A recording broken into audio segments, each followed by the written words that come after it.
Assalamualaikum warahmatullahi wabarakatuh. Waalaikumsalam warahmatullahi wabarakatuh. Ustaz, kisah yang tadi malam Ustaz sampaikan bahwa rumah Imam Ahmad bin Hanbal yang terkena tetesan air kotoran itu selama 40 tahun, ini kisah yang benar adalah kisah Imam Ahmad apa kisah Imam Hasan Al-Basri? Kisah Imam Ahmad. Kalau kisah Imam Hasan Al-Basri itu kaitannya nanti dengan seorang ulama besar yang hidup di zamannya juga, ya, dan beliau seorang ahli takwil.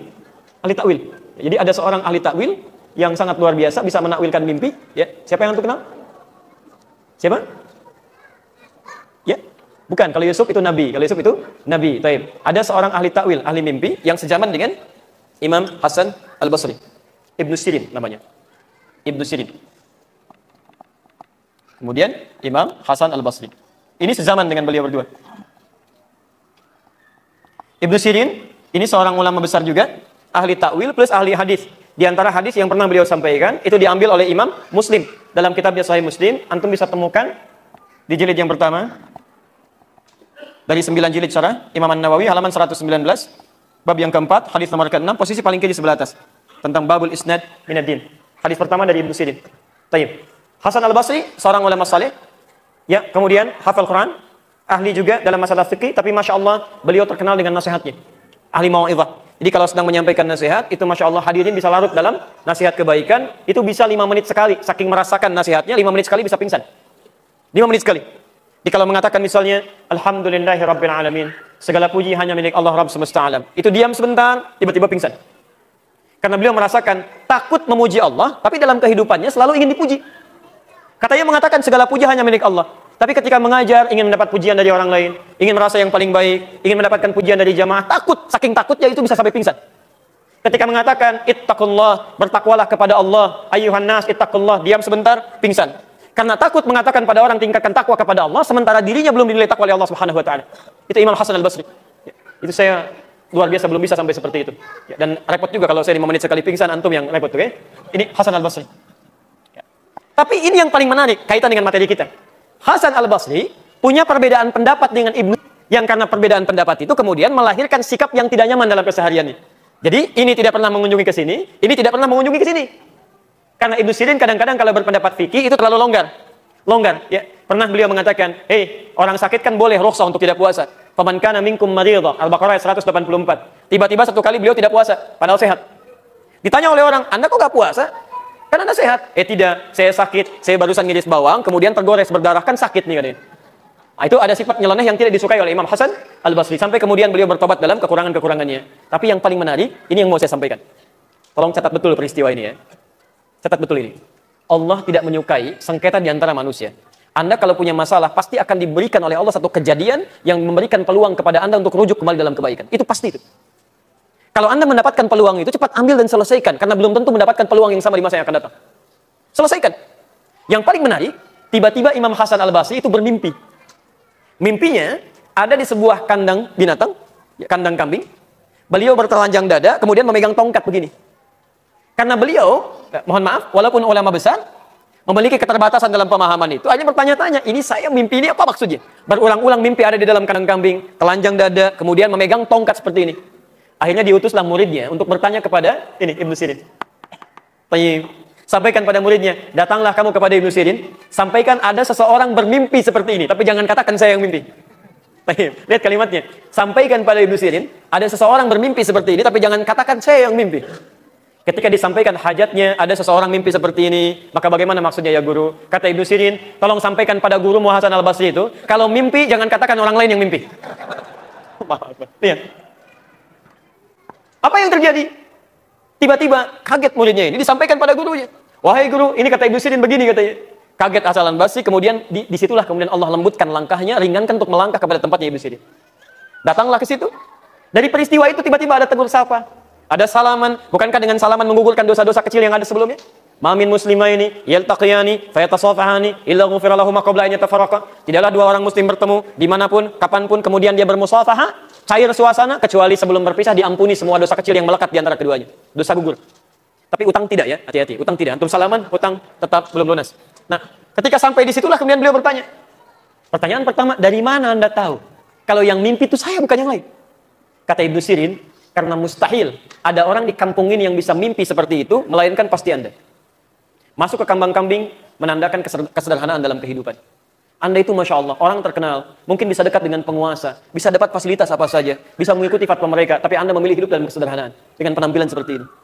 Telanjang dada, ya Masya Allah, ingin menunjukkan bahwa Anda selalu terbuka dalam kebaikan, dengan jiwa yang lapang, dibebaskan dari maksiat-maksiat dalam kehidupan, karena selalu menjaga diri dalam kebaikan, dan berpegang teguh dengan tongkat-tongkat nasab yang kuat, seperti Musa diberikan tongkat dalam kehidupannya. Cuma Anda, nggak ada lagi yang lain. Saya pun tidak begitu, kecuali Anda. Maka disitulah kemudian suasana mulai cair, keduanya menjadi baik kembali, dan bersinergi untuk berdakwah di masa mereka itu. Ini contoh. Ini saya pun tidak baik kalau kemudian berdakwah sendirian saja, merasa paling hebat. Tidak, yang paling bagus itu sinergi. Karena nggak mungkin satu orang menguasai semua ilmu. Ada ustaz hadis, ada ustaz fiqih, ada ustaz tafsir, kita duduk sama-sama, sampaikan masalah umat dan indah keutuhan itu. Itu luar biasa, ini poinnya. Ya. Baik. Bismillah.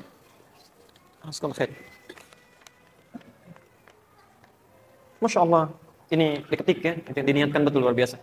Innamal a'malu binniyat, semua amal bergantung pada niatnya. Dan niat Anda dengan diketik, mudah-mudahan pahalanya lebih banyak ya.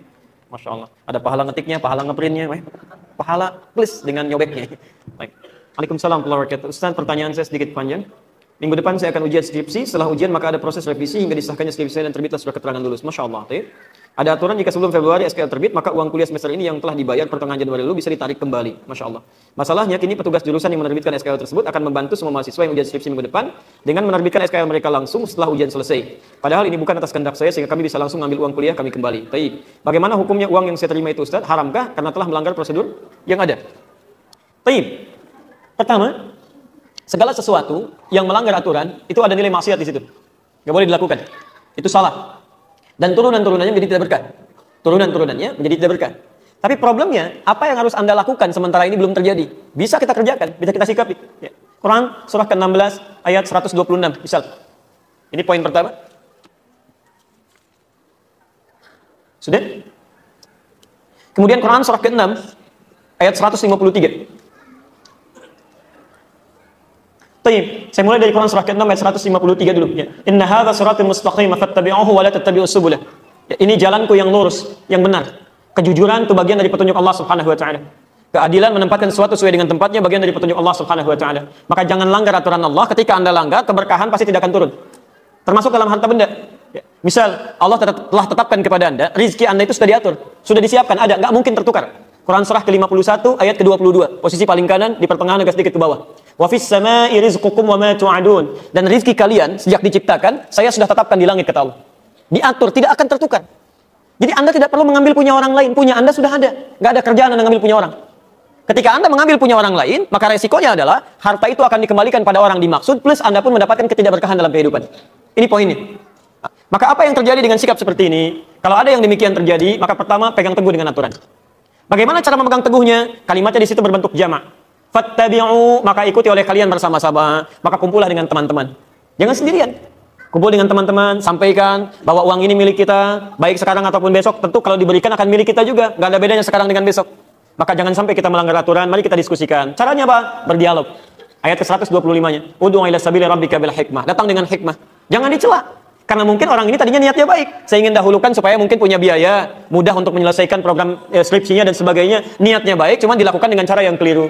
Nah, apa solusinya? Ambil jalan tengah, datang kemudian sama-sama, diskusi mencari jalan peluang. Kalau dengan diskusi itu kemudian dibenarkan oleh sistem, maka silahkan ambil dan itu bagian dari hak Anda yang bisa dinikmati.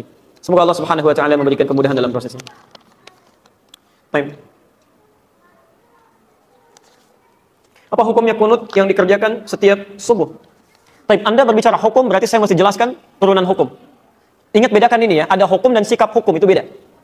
Hukum dan sikap hukum. Kalau sikap hukum, itu pilihan seseorang untuk menentukan dan memilih hukum mana yang sesuai. Tapi kalau hukum saja, itu berarti semua turunan hukum yang dipesankan oleh Al-Quran dan Sunnah. Misal, hukum tentang bismillah, itu bisa dibaca 4 cara dalam sholat. Seperti saya terangkan tadi malam. Bisa dijaharkan, disirkan, tidak dibaca sama sekali, atau dibaca rakaat pertama, selanjutnya tidak. Tapi sikap kita terhadap itu memilih salah satu. Itu sikapnya. Nah, kadang-kadang mohon maaf, kalau hukumnya sudah ada pilihan, tapi sikap hukumnya berbeda, sepanjang dalam kerangka hukum itu tidak perlu kita kemudian berselisih. Sepanjang dalam kerangka hukum yang sama. Karena kita tidak mungkin memaksakan seseorang selalu sama dengan kita. Kecuali kalau pada hukum yang sifatnya satu dalil, satu contoh, dan tidak ada sikap lain kecuali itu saja. Seperti saya terangkan dalam kesempatan tadi malam. Nah, sekarang tentang kunut. Kisahnya dimulai di saat Nabi SAW dalam fase dakwah, ya, di awal-awal masa Islam di Mekah, tiba-tiba kedatangan tamu dari distrik Bi'r Ma'unah. Bi'r Ma'unah agak banyak ini. Ya. menyampaikan bahwa ya Muhammad ya Rasulullah, di tempat kami orang-orang yang masuk Islam. Semuanya masuk Islam. Awal masa dakwah, kedatangan informasi satu desa, bedol desa masuk Islam. Kira-kira senang atau tidak? Senangnya luar biasa. Maka mereka minta dikirimkan guru-guru untuk mengajar. Dikirimkanlah oleh Nabi SAW 70 orang penghafal Quran. 70 orang penghafal Quran. Di saat-saat masa awal-awal keislaman, tidak banyak penghafal Quran. Dikirimkan 70 orang ke sana. Singkat cerita, ketika beliau sedang menunaikan sholat, dalam riwayat disebutkan sholat subuh, yang lain mengatakan sholat maghrib, tiba-tiba turun malaikat Jibril menyampaikan bahwa orang-orang tadi yang datang kepada Muhammad, mereka menipu. Karena ternyata orang-orang itu, ketika sampai di Bir Ma'unah, semuanya dizalimi, bahkan dieksekusi dan syahid. Ya, jadi mereka semua dibantai, dibunuh. Ya, jadi ada yang menipu mengatakan masuk Islam, dikirimkan pengajar, tapi kemudian disakiti, dizalimi. Nabi dengan sifat kemanusiaan yang marah pada saat itu, kemudian beliau berdoa kepada Allah Subhanahu wa taala. Ada yang mengatakan doanya sebelum ruku, ada yang mengatakan bangkit dari ruku. Maka beliau mengatakan Allahumma adzib fulan, Allahumma al'anhum. Ya Allah, tolong hukum si fulan, tolong laknat si fulan. Bahkan disebutkan sebagian dari suku-sukunya. Bani kita, bani kita, bani kita. Itu berlangsung selama sebulan. Berlangsung selama sebulan. Hingga turunlah kemudian Quran surah ketiga Ali Imran ayat 128 sampai 129. Posisi paling kanan sebelah bawah di mushaf standar. Quran surah ketiga Ali Imran ayat 128 sampai 129. Ayat 128 ini poinnya. Laisa laka minal amri syai'un aw yatuba 'alaihim aw yu'adzibahum fa innahum zalimun. Ketika Nabi berdoa dengan kalimat hukum ya Allah, laknat si fulan ya Allah, tiba-tiba ayat yang turun itu begitu mengejutkan. Muhammad, kamu tidak punya hak untuk menghukum seseorang atau melaknat seseorang karena dia pernah berbuat salah. Hak Allah untuk menentukan siapa yang dilaknat atau untuk menghukum seseorang. Perhatikan, ini kalimatnya indah sekali, indah sekali. Ini ingin memberikan keterangan kepada Nabi sallallahu alaihi wasallam bahwa tugas Nabi itu berdakwah dalam kebaikan. Sekalipun cuma berdoa, maka bila bisa berdoa yang baik-baik, maka hindarkan doa yang tidak baik. Ingin mengajarkan bahwa Muhammad, kamu masih berada di awal dakwah. Jangan cepat merasa panas, kemudian cepat menyinggung, minta dihukum dan sebagainya. Kalau nanti sikapnya seperti itu, nanti lama-kelamaan gak ada bedanya dengan umat terdahulu. Nabi Nuh ketika umatnya mulai menyimpang, minta kepada Allah, ya Allah, setelah berdakwah ya Allah, umat ini gak mau menerima ya Allah, maka turun azab Allah Subhanahu wa taala. Kamu untuk umat terakhir sampai dengan kiamat. Kalau sikap sekarang minta umatnya dihukum, maka bagaimana dengan sikap dan keadaan mereka nanti sampai kiamat? Jangan-jangan gak ada umat nanti sampai kiamat, karena nabinya belum apa-apa sudah minta kemudian untuk menghukum. Maka turun ayat untuk meluruskan kepada Nabi supaya berdoa dalam kebaikan-kebaikan. Baik. Ini bukan Nabi salah, bukan nilai kemanusiaan yang menjadikan bahwa mereka penipu. Sedangkan ini masih ada di awal dakwah. Tapi Allah kemudian menanamkan kesabaran dalam diri Nabi. Yang paling indah, turunlah kemudian ayat ini. Setelah ayat ini turun, terjadi dua peristiwa. Satu, Nabi tidak membacakan lagi doa tadi. Ya Allah, tolong laknat si fulan, ya Allah hukum si fulan. Tapi kemudian merubah doanya menjadi doa yang baik. Dalam bahasa Arab, sesuatu yang baik yang dimohonkan kepada Allah Subhanahu wa taala, singkatnya disebut dengan kunut namanya. Kunut. Permohonan yang baik-baik sebagai ketaatan kepada Allah. Karena Allah perintahkan berdoa dengan yang baik, ya maka sifatnya disebut dengan kunut. Baik, maka peristiwa yang pertama, fokus. Nabi tidak membacakan doa itu lagi, lalu mengajarkan kepada cucunya Al-Hasan, kepada sebagian sahabatnya, doa yang terbaik sebagai pengganti doa yang ini. Apa doanya? Allahumma hadini fiman hadait, wa'afini fiman afait, wa tawallani fiman tawallait, wa barik li fima atait, wa qini syarra ma qadait. Tidak pakai birahmatika ya. Tidak pakai birahmatika, tapi dalam hadisnya wa qini syarra ma qadait. Itu yang diajarkan oleh Nabi sallallahu alaihi wasallam. Maka kemudian ada yang meriwayatkan Nabi tidak pernah membacakan doa itu lagi, dicukupkan, ya, tapi kemudian sahabat mempraktikkan doa itu dalam salatnya. Ada yang menggunakan saat witir, ada yang menggunakan saat Ramadan, ya di 10 malam terakhir, bahkan ada yang menggunakan dalam kesempatan salat subuhnya. Dan itu didiamkan oleh Nabi sallallahu alaihi wasallam. Bahkan ada sebagian mengatakan bahwa Nabi Muhammad sallallahu alaihi wasallam pernah menggunakan itu dalam salat subuh. Walaupun sebagian memandang riwayatnya lemah, ada yang mengatakan yang lain riwayatnya kuat. Dari sini, Bapak Ibu sekalian, karena Nabi sallallahu alaihi wasallam tidak mempraktikkan doa yang tidak baik tadi, kemudian mengajarkan doa yang baik ini, dan beliau mendiamkan sahabat yang mempraktikkan, tidak melarangnya, ya, maka disinilah kemudian para ulama melihat itu, lalu menyikapi dan mengambil kesimpulan dengan tiga kesimpulan. Tiga kesimpulan. Karena Nabi tidak mengatakan langsung. Kalau Nabi mengatakan sudah nggak usah berdoa, selesai masalah. Kalau Nabi mengatakan berdoa ya, ini bagus, selesai masalah. Tapi Nabi mendiamkan di sini, dan sikap diamnya Nabi dalam implikasi hukum itu bisa menerangkan beberapa pilihan-pilihan hukum.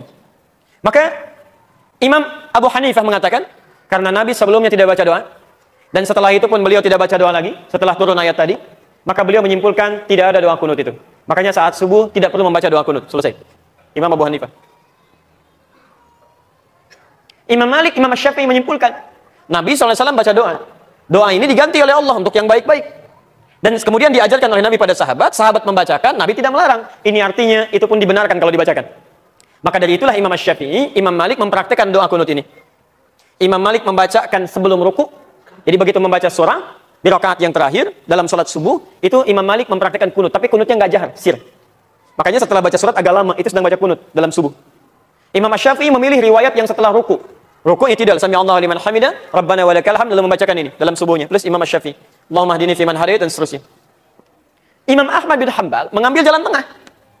Ini Nabi sebelumnya nggak berdoa. Ada peristiwa besar terjadi yang membutuhkan doa, kemudian Nabi berdoa dengan itu. Setelah itu Nabi tidak berdoa lagi. Ini artinya doa ini bisa dihadirkan dalam peristiwa-peristiwa yang menuntut doa itu disertakan oleh kita. Karena ketidakmampuan kita berada di sana. Peristiwa dahsyat besar yang meminta kita atau menuntut kita menghadirkan doa, itu dalam bahasa Arab disebut dengan nazilah. Nazilah. Maka dikenal dengan istilah kunut nazilah. Doa kunut yang dibacakan ketika terjadi peristiwa genting yang membutuhkan doa. Yang ada di Palestina, yang ada di Aleppo kemarin, yang ada di Syria dan sebagainya. Maka dikenal dengan istilah kunut nazilah. Tiga-tiganya disepakati oleh para ulama, baik di zaman itu sampai di zaman kini, ini ijtihad para ulama yang dibenarkan dan sah dilakukan ketika memilih satu di antara ketiganya. Karena Nabi memang memberi peluang yang sama untuk bisa mengerjakannya atau tidak sama sekali. Jadi, di masa bahkan Imam Syafi'i, beliau pernah berkunjung ke tempatnya Imam Abu Hanifah setelah beliau meninggal. Masya Allah, Pak. Imam Syafi'i kunut. Abu Hanifah dan muridnya tidak. Begitu sampai ke tempat Imam Abu Hanifah, murid Imam Syafi'i mengatakan, ketika Imam Syafi'i diminta jadi imam, Syekh tafadhal, taumu bin nas, tusalli bin nas, Anda jadi imam. Murid Imam Syafi'i mengira Imam Syafi'i akan kunut. Mereka mengatakan pendapat kita akan unggul di sini. Tapi ternyata ketika sholat subuh, Imam Syafi'i tidak kunut. Tidak kunut. Apa kata muridnya setelah sholat? Syekh, lima lam taknut, kenapa Anda tidak kunut? Kata beliau, saya menghormati pendapatnya Imam Abu Hanifah yang berlaku di tempat ini. Masya Allah. Imam Syafi'i kunut, tapi ketika berkunjung di tempat yang tidak kunut, beliau tidak mempraktikkan kunut. Imam Ahmad bin Hanbal juga, Masya Allah. Beliau kunutnya nazilah, tapi ketika beliau berada di tempat Imam Syafi'i, beliau kunutnya kunut seperti biasa. Bukan nazilah lagi. Jadi di sini indah sekali. Para ulama, soleh, hafal Quran, menulis kitab hadis, dekat dengan Allah, saling menghormati satu sama lain. Walaupun beda pendapat, tapi masih bisa minum teh sama-sama, tersenyum sama-sama, dan ada dalam kebaikan. Antum bukan imam besar, jadi makmum juga jarang, hafal Quran juga tidak, hadis belum dituliskan, Masya Allah. Kenapa masalah ini jadi pada ribut? Yang kunut benar, yang tidak kunut benar, yang salah, yang tidak sholat subuh. Musik.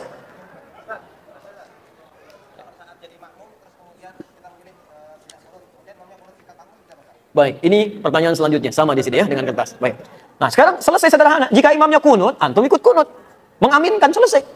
Ya, persoalan mengangkat tangan kalau tidak itu persoalan lain. Tidak harus mengaminkan mengangkat tangan. Saya tadi subuh imamnya kunut. Saya mengaminkan tapi tidak harus mengangkat tangan. Kalau imam dia berdoa boleh mengangkat tangan. Ya, jadi begitu mengatakan Allahumma hdina fiman hadait, saya katakan amin. Karena makmum itu tugasnya mengikuti imam. Dan kalaupun imamnya nggak kunut, antum biasa kunut, antum nggak usah kunut. Apalagi imam salam, antum sujud sahwi itu nggak usah. Awas jangan terlampau soleh di sini. Awas karena tugas makmum itu mengikuti imam. Imam ruku, antum ruku. Imam sujud, antum sujud. Imam kunut, antum kunut. Imam nggak kunut, antum nggak usah kunut. Selesai ya? Gampang sebetulnya.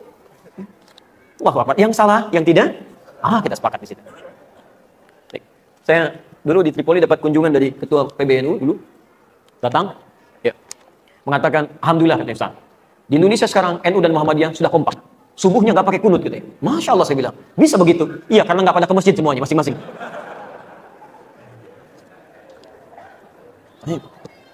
Alhamdulillah. Sebentar ya. Masih ada waktu? Saya pernah mendengar seorang teman mengatakan dari gurunya bahwa seorang yang ingin mencampur adukan madhab dapat dihukumi haram. Pertanyaan saya, bagaimanakah seharusnya pemahaman yang benar akan hal ini sesuai syariat? Tadi malam kami terangkan madhab, kami terangkan manhaj. Dan kita telah sama-sama belajar insya Allah ya. Baik. Teman-teman sekalian, manhaj itu semua ketentuan yang berasal dari Nabi. Madhab itu pilihan yang diambil dari ketentuan-ketentuan tadi. Ya, sebagai contoh singkat, Anda bertakbir dalam sholat. Takbir pertama bisa sejajar dengan bahu di sini. Hadwaman kibaihi. Dalilnya Al-Bukhari nomor hadis 715. Takbir kedua itu sejajar dengan daun telinga di sini. Dalilnya hadis Muslim nomor hadis 391 dan An-Nasai 1101. Jadi boleh bertakbir begini, Allahu Akbar, boleh bertakbir di sini. Itu manhaj namanya. Ya, ketentuan yang diberikan dengan kedua-duanya boleh diamalkan. Tapi nggak mungkin Anda sholat kemudian mempraktekkan keduanya langsung.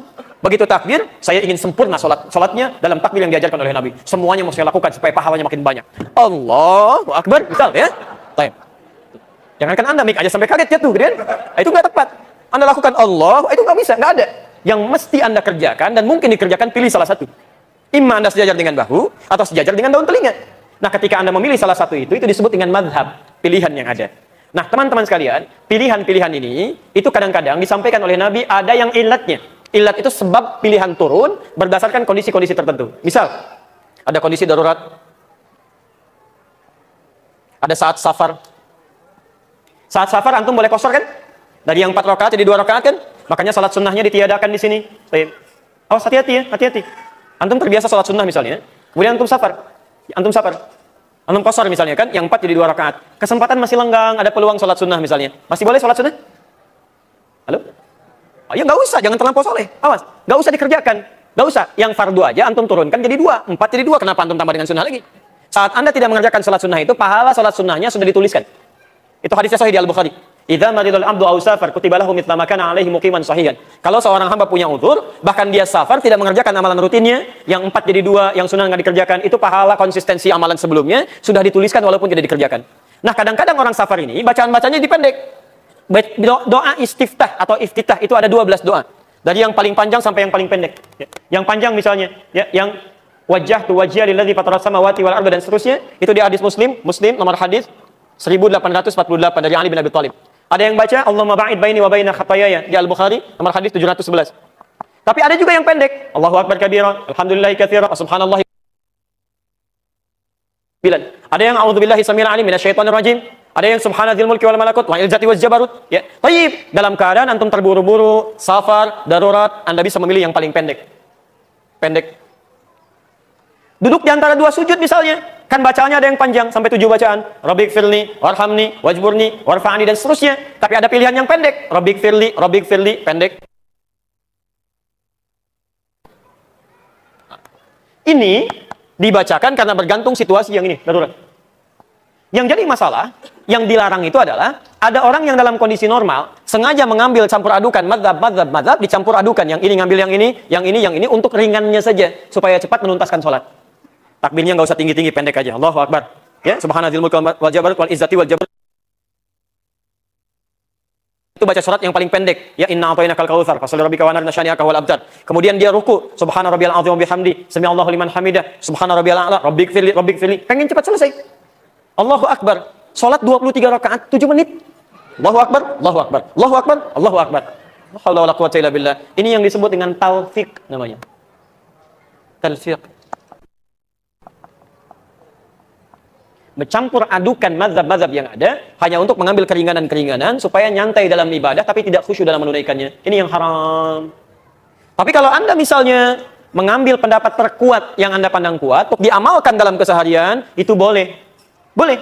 Misal, doanya kan banyak, Anda mengambil yang Allahumma ba'id misalnya. Kemudian tahiyatnya Anda mengambil telunjuknya yang begini, tidak tergerak-gerak. Menggunakan bismillah dijaharkan. Jahar misalnya kan, pendapat Imam Asy-Syafi'i. Tahiyatnya misalnya Anda menggunakan yang begini, tidak bergerak, Imam Ahmad bin Hanbal. Misal, itu bukan mencampur adukan. Anda pelajari, lihat pendapatnya, oh ini yang paling kuat. Mengambil pendapat yang paling kuat itu disebut dengan tarjih namanya. Tarjih. Beda dengan talfik, itu lain. Nah, maka kalau seperti ini diperkenankan.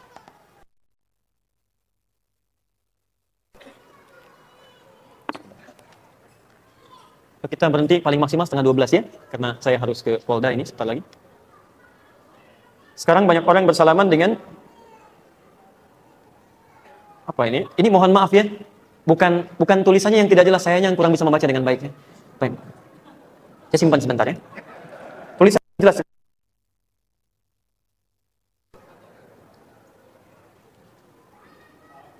Saya ambil salah satu dari 2 pertanyaan. Apa yang dimaksud dengan hadis qudsi? Hadis qudsi itu hadis yang diriwayatkan dari Nabi sallallahu alaihi wasallam, yang lafadznya dari Nabi, tapi maknanya langsung dari Allah Subhanahu wa taala. Dan menggunakan kalimat qala Allah azza wa jalla. Allah Subhanahu wa taala berfirman. Saya berikan contoh hadis qudsi. Misal di Sunan Abu Dawud itu dari Sijistan, dikenal dengan Sulaiman As-Sijistani. Beliau hafal 500.000 hadis dengan sanadnya. Lunak sekali lisannya menyebutkan hadis. Dulu ada, kata Ibnu Qayyim Al-Jauziyah, dulu ada nabi yang tangannya mudah melunakkan besi. Dikenal dengan Nabi Daud. Maka manusia ini lisannya mudah melunakkan hadis, maka disebut oleh beliau dengan Abu Daud. Kalau ada Nabi Daud bisa melunakkan besi dengan tangannya, maka ini Abu Daud bisa melunakkan hadis dengan lisannya. 1800 hadis khusus dituliskan masalah fikih saja. Tentang taharah, tentang salat, tentang puasa. Hadis yang dituliskan dengan susunan fikih disebut dengan sunan. Maka dikenal dengan Sunan Abu Daud. Isinya 4800 hadis, ada 15 hadis qudsi di dalamnya. Hadis qudsi yang kedua nomor hadis 649 dari sahabat Abu Hurairah radhiyallahu taala anhu. Saya bacakan misalnya. Ya, Nabi menyampaikan qala Allah azza wa jalla. Allah Subhanahu wa taala berfirman, ada hak hambaku, ada hak aku di situ dari hambaku.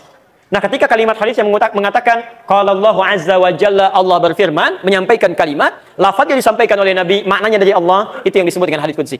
Di Allah sendiri yang seketika mengatakan pada Nabi, sampaikan seperti ini. Jelas? Apa bedanya dengan Quran? Kalau Quran, semua lafaznya itu dari Allah. Nabi nggak boleh dibacakan, setiap hurufnya berpahala. Tapi hadis tidak. Jadi kalau antum baca hadis, diamalkan, baru ada pahala. Dipelajari, ada pahala. Tapi Quran, setiap hurufnya berpahala. At-Tirmidzi, nomor hadis 2910. Baik. Man qara'a harfan min kitabillah, falahu asyru hasanat. Siapa yang baca satu huruf dari Al-Quran, dia dapat 10 kebaikan setiap satu hurufnya. Walam mim harfun. Walakin alifun harfun, lamun harfun, mimun harfun. Tapi alif satu huruf, lam satu huruf, mim satu huruf. Walikulli harfin asyru hasanat, dan setiap hurufnya 10 kebaikan. Jadi kalau Al-Quran antum baca alif lam mim, dapat berapa? Baik, ada 30 kebaikan kurang lebih. Hadis tidak. Tidak. Kecuali pahala belajarnya dan pahala mengamalkannya. Jelas di sini? Baik. Tapi hadis qudsi itu lebih kuat derajatnya dibandingkan dengan hadis biasa. Jadi kalau antum menemukan hadis qudsi, cepat amalkan isinya karena posisinya lebih kuat dibandingkan dengan hadis biasa. Allah taala a'lam bissawab. Baik, Waalaikumsalam warahmatullahi wabarakatuh. Ustaz, apa yang harus diajarkan terlebih dahulu kepada orang yang ingin masuk Islam?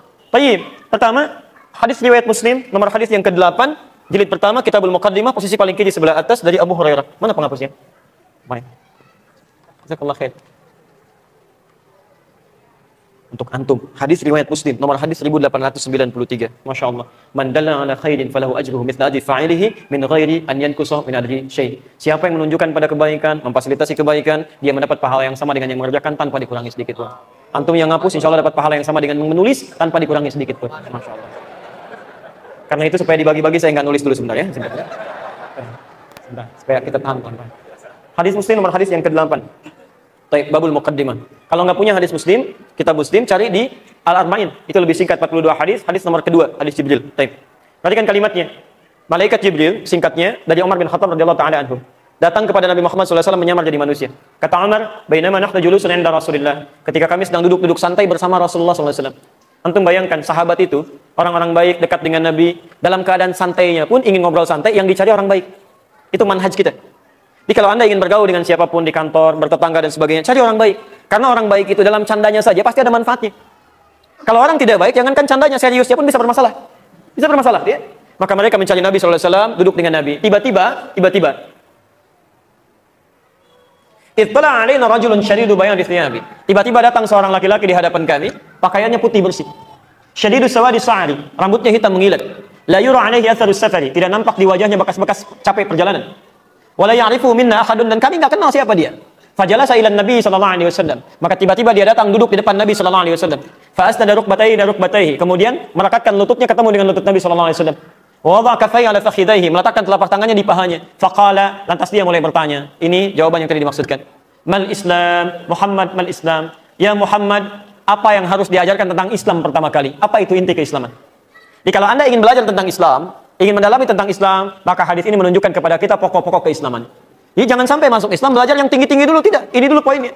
Satu, antashhada anna ilaha illallah wa anna Muhammadar Rasulullah. Engkau bersyahadat, bersaksi bahwa tiada Tuhan yang berhak disembah kecuali Allah Subhanahu wa taala, dan cara menyembah Allah ikuti tuntunan Muhammad sallallahu alaihi wasallam. Makanya syahadatnya dua, mengakui Allah sebagai Tuhan yang disembah, yang kedua mengikuti Nabi, mengakui Nabi sebagai rasul yang harus diikuti dengan cara menyembah Allah Subhanahu wa taala. Jelas di sini?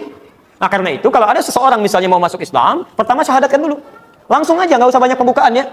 Saya perhatikan ada orang mensyahadatkan diajak istighfar dulu. Istighfar dulu ya. Bapak itu banyak dosa sebelumnya Pak ya. Sekarang mau masuk Islam, alhamdulillah ya. Betapa dosa yang banyak akan diampuni oleh Allah. Pembukaan sampai setengah jam. Baik, ibu bapak sekalian, mohon izin ya. Keterangan Quran mengatakan, mohon izin, Allah itu tidak akan pernah menerima istighfar yang belum bersyahadat. Tidak ada faedahnya Anda istighfar, karena Anda belum bersyahadat. Jadi istighfar itu kan permohonan ampun. Non-muslim bermohon ampunan pada Allah, nggak akan nyambung. Nabi aja memintakan ampunan bagi yang belum beriman, nggak diterima oleh Allah. Ya, Nabi Ibrahim memohon ampunan untuk bapaknya. Nabi Nuh alaihissalam mohon ampunan untuk anaknya karena dia belum mau berislam, nggak diterima. Jadi yang akan diterima adalah ketika dia bersyahadat dulu. Ketika bersyahadat gugur semua dosanya. Hati-hati. Ketika Anda memberikan kalimat-kalimat panjang, ayo istighfar, istighfar, tiba-tiba meninggal dunia belum bersyahadat, siapa yang tanggung jawab? Langsung aja bismillahirrahmanirrahim. Asyhadu an la ilaha illallah. Asyhadu anna Muhammadar Rasulullah. Sampaikan kalimatnya. Setelah itu tidak cukup dengan bersyahadat. Quran surah ke-47 ayat 19. Fa'lam annahu la ilaha illallah. Mesti punya ilmu, belajar untuk meyakinkan bahwa tiada Tuhan selain Allah. Setelah itu belajar tauhid. Tauhid rububiyah, tauhid uluhiyah, tauhid asma was sifat. Jadi setelah masuk Islam, yakin Allah sebagai Tuhan, pelajari bagaimana keadaan Allah itu sifat-sifatnya. Allah punya sifat apa saja? Kalau ingin berdoa bagaimana? Bagaimana menetapkan ketuhanan Allah? Sehingga ketika dipersoalkan oleh orang lain, Anda bisa menjawab. Kenapa kamu menyembah Allah bukan menyembah Tuhan yang lainnya? Kita bisa jawab. Ini kadang-kadang orang sudah banyak syahadat, tapi karena tidak belajar ilmu syahadat, akhirnya mohon maaf, dikasih supermi, pindah keyakinan. Dikasih kedudukan, pindah keyakinan. Melihat pasangan tampan, pindah keyakinan. Masya Allah. Ya, Masya Allah. Ayo belajar, sehingga dengan itu paham kita semua. Setelah itu baru belajar tentang sholat, belajar tentang zakat, belajar tentang puasa, belajar tentang haji dan sebagainya. Jadi kalau sudah seperti itu, insya Allah kebaikan kita akan lebih meluas lagi. Allah Ta'ala a'lam bissawab. Sikap terbaik dalam menghadapi kondisi umat Islam yang muncul sekarang, misal di dalam negeri carut marut politik sehingga ada terpecah. Di luar negeri ada peperangan, pembunuhan. Apa yang pertama kali harus dilakukan? Pertama, sikapi dengan kita berdoa kepada Allah Subhanahu wa taala dalam kebaikan. Itu poinnya. Berdoa, ini poin pertama. Ya, minimal kita mohon kebaikan dunia, mohon kebaikan akhirat, memberikan petunjuk oleh Allah Subhanahu wa taala. Banyak doa yang disampaikan dalam Al-Qur'an. Ya, misal kita bisa ambil Quran surah kedua ayat 201, itu doa yang paling antum populer, antum pahami. Apa doa yang paling disukai? Yang paling populer, favorit? Rabbana atina fid dunya hasanah fil akhirati hasanah wa qina adzabannar. Ya, doa apa itu? Masya Allah, antum punya istilah sendiri. Orang Arab pun nggak tahu istilah itu ya. Ada doa sapu jagat, ada doa jagat nggak ada sapunya, ada doa sapu nggak ada jagatnya, cuma antum yang tahu lah. Jadi kita berdoa dalam kebaikan, doakan dulu. Ya. Kemudian kita minta perbaikan-perbaikan di situ, seperti doa Nabi Ibrahim misalnya. Ya, Quran surah kedua Al-Baqarah ayat 126, posisi paling kanan sebelah bawah. Ya, Allahumma ja'al hadzal balada misal baladatan aminah, gitu kan? Seperti Nabi Ibrahim berdoa untuk Mekah. Ya, beliau katakan, ya Allah berkahi kota ini, anugerahkan keberkahan darimu ya Allah, jadikan makmur dan sebagainya. Kemudian kalau merasa ada kezaliman di situ, akui istighfar. Rabbana zalamna anfusana wa illam taghfir lana wa tarhamna lanakunanna minal khasirin. Kalau ada kesalahan yang meluas, antum ingin minta ampun, Al-Baqarah 286. Pertama jangan mencela, kita berdoa dulu. Kalau kesalahan ada dalam sikap pemimpin misalnya, doakan pemimpin supaya dapat hidayah. Kemudian dorong orang-orang baik untuk menasihati dan ikuti ketentuan hukum yang berlaku. Jangan sampai melanggar aturan dengan cara yang tidak tepat. Ya, jelas di sini ya? Baik, kalau sudah demikian terjadi, lalu kira-kira apa yang bisa kita berikan untuk mereka? Misal, kalau ada harta benda untuk bantu, ya berikan hartanya. Infak misalnya, Quran surah kedua ayat 215. Dengan zakat misalnya, Quran surah ke-9 ayat ke-60. Dengan sedekah bisa Anda keluarkan, silakan. Ada banyak poin-poin yang bisa kita lakukan dengan itu. Dan mudah-mudahan dicatat oleh Allah Subhanahu wa taala sebagai pahala yang baik. Sudah? Sudah? Ustaz, doa itu adalah selama-lamanya iman dan senjatanya umat mukmin. Bagaimana menyikapinya, Ustaz? Apa yang mau disikapi? Kalau antum katakan selama-lamanya iman, sikapinya kenapa iman antum masih lemah? Ya, selama-lamanya iman yang dimaksudkan, ini hadisnya jangan dipotong-potong ya. Yang dimaksudkan, man ra'a minkum munkara. Itu mungkin hadisnya. Ya, di hadis Muslim nomor hadis ke-49. Hadis Muslim nomor hadis 49. Man ra'a minkum munkara falyughayyir biyadi. Kalau Anda melihat kemungkaran terjadi, sesuatu yang buruk, maka rubah dengan kekuatannya. Kalau antum punya kekuatan, rubah itu. Ya. Antum misalnya, mohon maaf, sekarang terjadi keamanan, misalkan ada yang polisi, ada yang tentara, sesuatu terjadi, itu pahala antum ada di situ. Niatkan karena Allah, jangan cuma niat karena jadi petugas saja, tidak. Tidak, niatkan karena Allah, bismillah, karena Allah. Ayo, dengan kekuatan antum, silakan. Ya. Kemudian, au bilisani, dengan lisannya. Ya, tidak bisa kemudian menggunakan dengan tangannya, antum gunakan dengan lisannya. Ya, nasihati dalam kebaikan. Orang tua lihat anak salah, nasihati dengan kebaikan. Suami lihat istri salah, nasihati dengan kebaikan. Tapi tidak sedikit kemudian, orang-orang memiliki kesalahan, antum dengan tangan sulit, dengan lisan susah, maka di situ setidaknya dengan doa. Dengan doa, dan itu yang paling kecil, yang paling rendah. Artinya kalau antum nggak bisa berdoa saja, iman antum lemah sekali di situ. Lemah. Apalagi kalau dengan mencela misalnya. Sudah dengan kekuatan nggak bisa, dengan harta nggak bisa, dengan nasihat nggak mampu, mendoakan pun nggak mau. Mencela, antum sehat. Ya, ada orang di Palestina disiksa, ada orang di Syria nggak bisa, masya Allah macam-macam. Tiba-tiba datang seseorang, gelarnya tinggi, S1, S2, S3, sampai ada yang S-nya banyak, sampai demikian dinginnya. Masya Allah, sikapnya begitu luar biasa. Ya, orang yang berjuang dicela, orang yang berinfak dicela, orang yang mendoakan dicela. Ini antum mencela kemana-mana, antum siapa sih sebetulnya? Baik. Halo, jelas? Alhamdulillah. Oh, ini masih ada, ini masih banyak. Oh, maaf, ini sama dengan yang tadi, bukan tidak jelas, tapi saya yang kurang bisa membaca. Bismillah. Afwan Ustaz, saya ingin bertanya. Assalamualaikum. Apa yang harus saya lakukan? Apakah saya ikut berdoa atau apa yang sebaiknya saya harus lakukan sebagai makmum kalau imam selalu menggunakan kunut setiap subuh? Tadi sudah saya jawab ya. Jadi saya cukupkan. Bismillah. Oh, jangan dulu menulis ya, barangkali pertanyaan Anda ada di sini. Waalaikumsalam warahmatullahi wabarakatuh. Semoga Ustaz diberi kesehatan. Jazakallahu khairan. Semoga antum pun diberikan kesehatan ya Allah. Bagaimana perbedaan mendidik anak perempuan dan laki-laki agar memiliki akhlak seorang pecinta? Masya Allah. Pertama, Quran surah ke 7 ayat 189. Setelah lahir Quran surah kedua ayat 233, sisi paling kanan sebelah bawah. Usia 2 tahun ke atas Quran surah ke-31 ayat 13 sampai dengan 19. Cara menyiapkannya di Quran surah ketiga ayat 35 sampai 37, posisi paling kiri dari tengah sampai ke bawah. Sampai menikah atau sampai tumbuh aja? Bergaul Quran surah ke-49 ayat ke-13, dilamar Quran surah ke-4 ayat ke-4. Kemudian setelah menikah pernikahannya Quran surah ke-30 ayat 21. Setelah menikah Quran surah ke-4 ayat 34. Sampai sini aja dulu.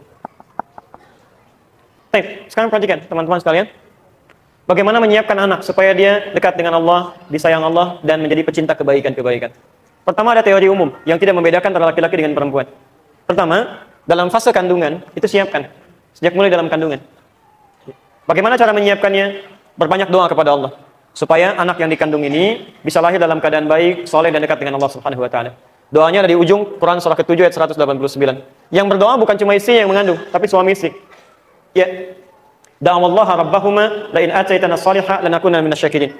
Ya Allah, jika Engkau anugerahkan anak yang lahir ini menjadi soleh, dekat denganmu, baik kehidupannya, kami akan sangat bersyukur dengan itu semua. Jadi isi dengan doa kebaikan. Satu itu. Ini pernah dilakukan oleh istrinya Imran, namanya Hannah. Bahkan diabadikan di Quran. Disebutkan di Quran surah ke-3 ayat 35, posisi paling kiri di pertengahan. Ya, beliau berkata, Rabbi inni nadartu laka ma fi batni muharraran fataqabbal minni. Ya Allah, saya bernazar mohon kepadamu, jadikan anak yang saya kandung ini soleh, baik, dekat denganmu ya Allah, dan menjadi pecinta ibadah dalam kehidupannya. Ini poinnya. Tapi yang paling menarik, teruskan dulu ya, sebelum ke sini, teruskan. Saat antum sudah berdoa, maka ini yang poin paling penting. Iringi doa ini, sandingkan doa dengan ikhtiar yang benar. Tidak cukup berdoa, tapi harus ada ikhtiar. Ikhtiar yang mengiringi doa yang dipanjatkan. Awas, Allah tidak menyukai orang berdoa tapi nggak punya ikhtiar. Ibu berdoa misalnya malam sampai menangis, antum bermohon, ya Allah, jadikan anak saya anak yang soleh ya Allah, dekat denganmu ya Allah, rajin baca Quran, rajin sholat, tapi mohon maaf, ikhtiar Anda tidak sesuai doanya. Disekolahkan di tempat yang tidak mengajarkan sholat, ditempatkan di tempat yang tidak mengajarkan Quran, gak nyambung. Walaupun nama antum soleh, nama ibu solehah, tapi kalau ikhtiarnya tidak begitu, gak akan jadi anak yang soleh. Baik, maka apa yang dilakukan oleh Hana dengan Imran? Dipilihkan guru yang baik, namanya Zakaria, seorang nabi, orang terbaik pada saat itu. Dibuatkan tempat yang baik, mihrab, supaya bisa fokus mendekat kepada Allah. Ini contoh dari Quran. Kalau doanya sudah bagus, ingin anak yang baik, pecinta kebaikan-kebaikan, maka pilihkan teman-teman yang baik dalam lingkungannya. Kalau sekolah, cari guru yang baik yang mendekatkan dia dengan Allah. Kalau cari teman yang baik yang mendekatkan dia dengan Allah. Kalau cari pekerjaan, antum cari pekerjaan yang baik yang teman-temannya mendekatkan diri dengan Allah. Kalau makanannya sudah halal, temannya sudah baik, gurunya sudah baik, maka apa yang terjadi? Ayat 37-nya. Fataqabbalaha rabbuha biqabulin hasanin wa ambataha nabatan hasana wa kaffalaha Zakaria. Maka kemudian fataqabbalaha rabbuha, Allah akan terima itu semua. Wa ambataha nabatan hasana, bahkan akan dirawat oleh Allah pertumbuhannya sampai dia dewasa. Yang perhatikan akan Allah. Dari mulai rizkinya, dari mulai pergaulannya. Anda bisa lihat anak Anda di rumah dan Anda awasi. Tapi apakah Anda bisa menyertai ketika dia keluar rumah? Belum tentu. Apa yang dia makan? Apakah dipastikan baik untuk kesehatannya? Dengan siapa dia bicara? Apakah memberikan kosakata yang bagus untuk dia? Jadi ketika Anda dekatkan kepada Allah, maka Allah akan kirimkan orang terbaik di sekitaran dia. Itu poinnya. Maka Masya Allah, Maryam ini ketika membutuhkan sesuatu, bahkan ketika Nabi Zakaria kirimkan pakaian, kirimkan makanan, itu Allah langsung memberikan kepada Maryam.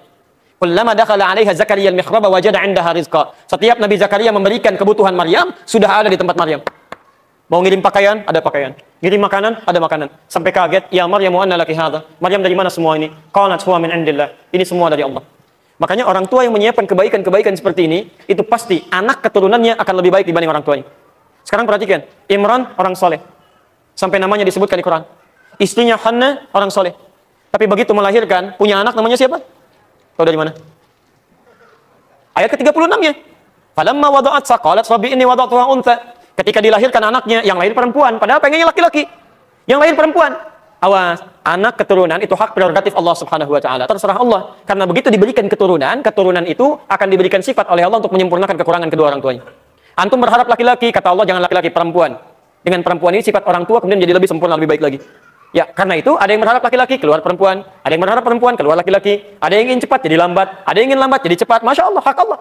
Nah, begitu lahir, tiba-tiba misalnya perempuan, dia berkata, ya Allah, kau yang lahir perempuan. Kata Allah, lihat, Wallahu a'lamu bima wada'at wa laysa dzakaru kal untha.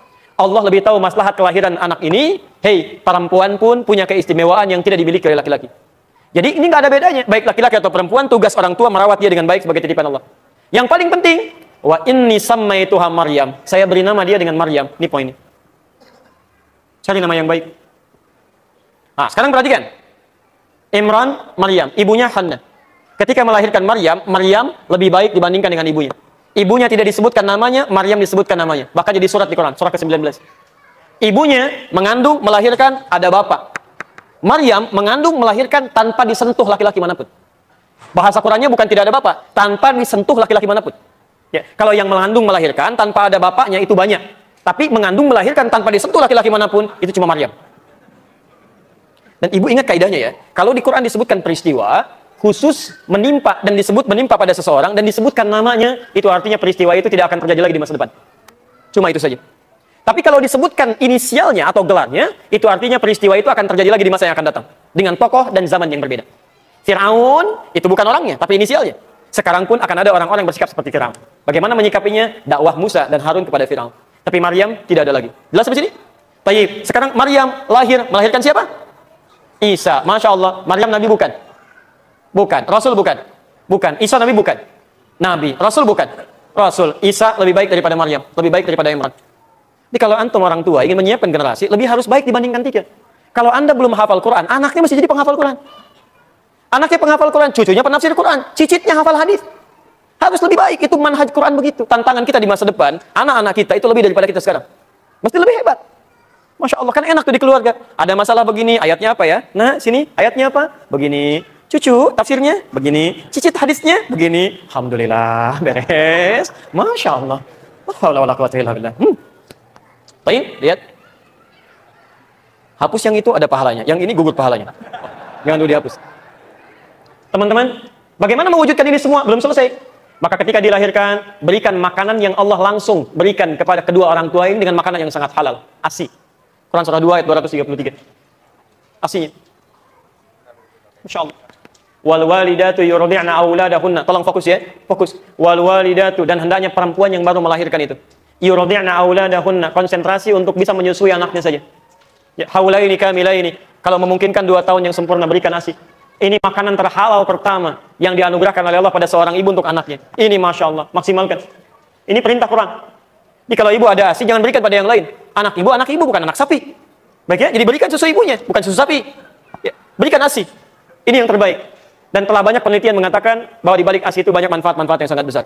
Nah, yang paling menarik Bu ya, itu pada suaminya. Pada suami. Wa 'alal mauludi lahu rizquhunna wa kiswatuhunna bil ma'ruf. Sedangkan para ayah yang baru dikaruniai anaknya itu, jangan repotkan istri itu untuk mengerjakan banyak hal lain lagi selain menyusui saja. Maka antum yang siapkan pakaiannya, antum yang cari kebutuhan makanannya. Masya Allah. Jadi biarkan istri fokus dengan keadaannya saja. Kan biasanya perempuan yang baru melahirkan itu kesulitannya luar biasa, sakitnya luar biasa. Maka Masya Allah, setengah rasa sakitnya itu akan hilang ketika dia melihat bayinya. Setengahnya. Seakan-akan tidak merasakan itu. Setengahnya lagi di mana? Ketika suaminya datang dengan ayat yang selanjutnya tadi. Hadir di sampingnya, memberikan ketenangan, menyiapkan pakaiannya, memberikan makanannya. Masya Allah, anak kita, laki-laki. Matanya mirip kamu, Masya Allah. Tapi kok telinganya mirip yang lain ya? Misalnya, ini masalah. Baik. Sakit Pak, sakit. Sabar ya. Sambil dibelai, hilang ketenangan. Sakit, sabar insya Allah. Yang kedua dari yang lain juga nggak apa-apa ya, supaya nggak sakit. Itu repot. 3. Usia berapa tadi? Sampai berapa tahun? 2 tahun. Dari 2 tahun sampai menjelang balik, dia sudah mulai bicara, sudah mulai lincah, sudah mulai siap belajar. Bagaimana cara mendidiknya? Quran surah 31 ayat 13 sampai 19. Dari mulai diajak bergaul, diajak jalan-jalan, diperkenalkan dengan Allah, gaul dengan lingkungan, bakti dengan orang tua, ada di sini semuanya. Biasa, antum ajak anak-anak ini biasa, Masya Allah, Alhamdulillah. Zaman Nabi sudah ada dipraktikkan. Abbas, paman Nabi, punya anak kedua, yang laki-laki namanya Abdullah. Itu sejak kecil disiapkan oleh beliau. Kalau anak pertama Fudail, itu jadi pembantu Nabi, sampai membawakan air wudhu Nabi di terakhir kalinya, sebelum wafat. Anak keduanya Abdullah disiapkan menjadi ahli ilmu. Jadi kalau beliau misalnya sibuk, itu pedagang Pak, sukses, pebisnis luar biasa, meninggalkan riba, dan keuntungannya berlipat 2 kali lipat. Tapi di balik kesibukannya masih bisa ikut ta'lim Nabi SAW, sampai hafal 200 hadis. Kalau nggak sempat ikut, maka anaknya dibawa, keponakan Nabi, disimpan kemudian di sekitaran halaqah Nabi. Itu Masya Allah. Main, kadang merangkak, kadang tertawa, gitu kan? Kadang lihat-lihat Nabi. Ketika Nabi meninggal usianya 13 tahun. Bapaknya hafal 200 hadis, anak ini ternyata dalam mainnya dia belajar. Hafal 2000 hadis. 2000 hadis. Ternyata anak-anak tuh begitu, dalam mainnya jalan, dia sebetulnya menghafal. Saya di Bekasi pernah mengajar, ada anak yang naik ke kursi, orang tuanya risih. Kemudian dibawa, saya katakan tolong biarkan aja. Orang tuanya malu dan keluar. Begitu dia keluar, saya dengar langsung sendiri kalimatnya. Itu mengulangi kalimat saya di luar dari awal sampai akhir. Padahal orang tuanya yang nyatat belum tentu hafal itu. Itu anaknya diulangi lagi, Pak, Bu. Tapi ya kita kondisikan gitu kan, kita kondisikan. Seperti diajak ke masjid sesuai dengan usianya, berikan tempatnya. Kalau nangis kita ajak ke belakang, berikan pengertian pada dia, itu yang terbaik. Ya, terjadi di masa Nabi. Orang tua sekarang saya pikir ada beberapa yang aneh gitu kan. Diminta ke masjid bukan untuk ibadah. Kamu ini ramai aja di rumah, sana main sana ke masjid, suruh main ke masjid, ya main di masjid. Jadi bukan ibadah ya ke masjid, dia main ya karena perintah orang tuanya main. Haula wala quwata illa billah. Ini kalau sudah tumbuh dewasa, dia belajar supaya cepat ingatannya. Ya cepat ingatan, cepat menghafal Quran surah 9 ayat ke-122, posisi paling kiri sebelah bawah. Kalau di pelajarannya ingin meningkat prestasinya, supaya diangkat imannya dan ilmunya semakin bertambah, Quran surah 58 ayat ke-11 silakan dibaca. Dan nanti kalau dia sudah mulai bergaul supaya mendapat lingkungan yang baik, tidak ada pergaulan bebas, Quran surah 43 ayat 13, sampai dia kemudian kalau ada yang minat kemudian dilamar, cara melamarnya Quran surah 4 ayat ke-4. Kalau terjadi pernikahan, supaya sakinah, mawaddah dan rahmah, Quran surah 30 ayat 21. Dan antum tanggung jawab ini, hilang di sini satu. Ya. Ketika kemudian sudah terjadi pernikahan, bagaimana membagi tugasnya? Quran surah 4 ayat 34. Teman-teman sekalian, ada beberapa pertanyaan yang belum bisa dijawab barangkali karena waktunya sangat terbatas. Kami harus berangkat sekarang, bergerak ke tempat lain. Barangkali insya Allah malam nanti kita coba jawab. Dan mungkin malam nanti saya tidak akan banyak memberikan materi. Saya lebih senang mungkin kita banyak hadirkan Al-Quran Sunnah Solution. Di materi saya tidak akan banyak sampaikan, mungkin 15-30 menit. Selebihnya kalau antum banyak atau ada persoalan-persoalan yang kita bisa bahas, sehingga manfaatnya bisa dirasakan lebih, silakan antum datangkan dan kita bisa kaji dengan lebih banyak lagi insya Allah. Jelas di sini? Baik. Paham insya Allah? Jelas? Baik, saya sampaikan hukum Qurannya Al-Maidah ayat 100 sampai 101 itu. Ya ayyuhalladzina amanu la tas'alu an asya'a in tubdalakum tasukum. Hei orang-orang yang masih merasa punya iman, kalau uraian sudah jelas disampaikan, maka jangan banyak dipertanyakan lagi. Khawatir banyaknya pertanyaan itu menjadikan yang jelas menjadi semakin tidak jelas nantinya. Baik, paham insyaallah? Jelas?